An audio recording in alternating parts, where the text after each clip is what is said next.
விரைப்பந்துகள் பற்றிய ஆச்சரியங்கள் பெண்களும் அறிந்து கொள்ள வேண்டிய ஒன்று இது.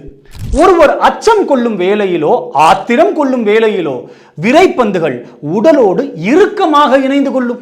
காரணம், ஏதோ அசம்பாவிதம் நடக்கப் போகிறது, விரைப்பந்துகளுக்கு அபாயம் என்று கிரிமாஸ்ட்ரிக் ரிஃப்ளெக்ஸ் எனில் விரைப்பந்துகளை இணைத்திருக்கும் தசை விரைப்பந்துகளை மேலே இழுத்து பாதுகாத்துக் கொள்ளும். களவியில் ஈடுபடும் போதும் கூட கவனியுங்கள், விரைப்பந்துகள் மேலே இழுத்து கொள்ளப்படும்.